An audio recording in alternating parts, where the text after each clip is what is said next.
ഏത് ബസ്സിന് വന്നത്? അതോ ബോട്ടിനോ? കത്തിലൊന്നും കൃത്യമായിട്ട് എഴുതി കണ്ടില്ലേ? സ്ഥലം കണ്ടുപിടിക്കാൻ വിഷമിച്ചോ? ആ, നീ വേഗം പുറപ്പെടും.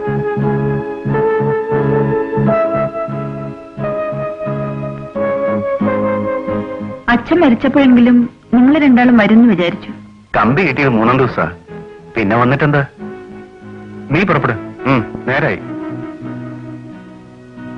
പുറത്ത് 1-2 സ്ഥലത്ത് പോകാനുണ്ട്. ദേവയാനി വന്നോട്ടെ. വേണ്ട, അവൾ യാത്ര ചെയ്ത് വന്നല്ലേ ഉള്ളൂ. വേണ്ട, ഞാനും വരാട്ടത്തെ. ഞങ്ങൾ വൈകും. ഉച്ചക്കത്തെ ചോറും കൂട്ടാനും ഒക്കെ അടച്ചു വെച്ചിട്ടുണ്ട്.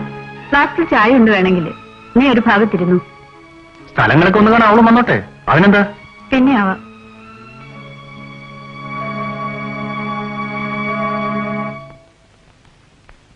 വന്ന ദിവസം തന്നെ അവളെ പേടിപ്പിക്കണ്ട. ഇതിലെന്താണ് ഇത്ര പേടിക്കാൻ? സൗകര്യത്തിൽ അനിയത്തിക്ക് വേണ്ട പോലെയൊക്കെ ഒന്ന് പറഞ്ഞ് മനസ്സിലാക്കി കൊടുത്തേക്ക്. ഇപ്പൊ വേണ്ട, നല്ല പാർട്ടി വരുമ്പോ മതി. വരേണ്ട താമസമേ ഉള്ളൂ. ജോലി കിട്ടാനെന്നൊക്കെ എഴുതിയത്. നീ മിണ്ടാതിരി. വേഗം പുറപ്പെടാൻ നോക്കുന്നുണ്ടോ?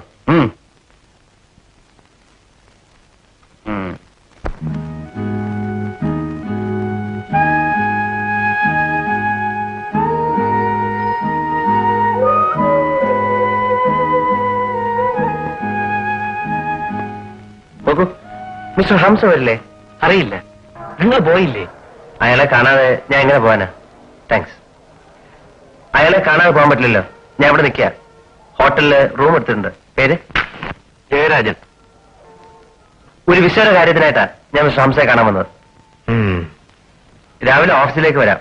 മിസ്റ്റർ ജയരാജൻ കാലത്തെ പോരും. രാവിലെ ഞാനുണ്ടാവില്ല. ഈ ഓഫീസിലെ പണി ഇന്നത്തോടെ മതിയാക്കി.